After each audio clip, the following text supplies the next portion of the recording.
इस तरह के सवाल खड़े हो रहे हैं ईवीएम के। कल जो एक खबर सामने आई थी कि ओटीपी के जरिए से टेम्पर करने की कोशिश की गई थी, चुनाव आयोग ने उसे खारिज किया, लेकिन विपक्ष सवाल उठा रहा है।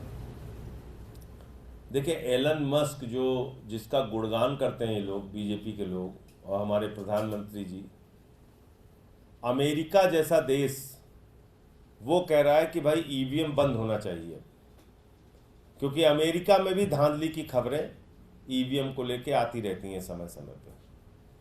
हम लोगों ने भी मांग उठाई कई बार, तो मीडिया भी हमारा मजाक उड़ा लेता है, चुनाव आयोग भी मजाक उड़ा लेता है, बीजेपी वाले तो बने ही हैं मजाक उड़ाने के लिए, तो मजाक उड़ाते हैं। इससे डेमोक्रेसी कितनी मजबूत होगी ये बताइए आप। अगर ईवीएम में एक नहीं अनेक बार ऐसी घटनाएं हुई कि बटन किसी दूसरी पार्टी का दबाया जा रहा है और वोट कमल को जा रहा है, क्या ये चिंता का विषय नहीं होना चाहिए? आप बताइए, ओटीपी का कैसे, उसके पास कैसे, जो कैंडिडेट है उसका साला था शायद, उसके मोबाइल पे कैसे जा रहा है? तो 48 वोट से उसको जीता हुआ आपने घोषित कर दिया। शिवसेना उद्धव ठाकरे के कैंडिडेट जो पहले जीत रहे थे उनको हरा दिया। एक बार 2200 वोट से जीते, फिर रिकाउंटिंग हुई 1 वोट से जीते, फिर रिकाउंटिंग हुई 48 वोट से, शिंदे गुट के कैंडिडेट को जिता दिया।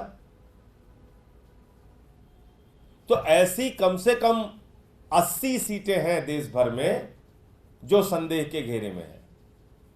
माननीय सर्वोच्च न्यायालय में इसको लेकर याचिका भी दाखिल हुई है, और अगर इसका सही ढंग से, ठीक ढंग से अगर काउंटिंग हो जाएगी तो ये सरकार गिर जाएगी। ठीक ढंग से अगर काउंटिंग होकर निर्णय आ जाएगा तो मौजूदा बीजेपी की जो सरकार है, सरकार गिर जाएगी। कहीं लाइट बंद करा दिया फर्रुखाबाद में, वहां 2-2,500 वोट से जीत गए। कहीं कोई हल्ला करा दिया, वहां जीत गए। कहीं कुछ हल्ला करा दिया, वहां जीत गए। तो ऐसी देश भर में 80 सीटें हैं जो संदेह के घेरे में है। उसमें महाराष्ट्र भी है, उत्तर प्रदेश भी है, बिहार भी है, और भी राज्य हैं। तो मुझे लगता है कि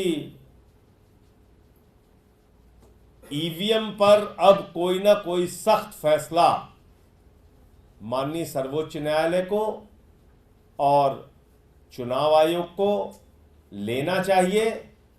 अन्यथा खबरें आएंगी, खबरें लिखी जाएंगी, भूल जाएंगे लोग, और ये सिलसिला जारी रहेगा। संजय जी,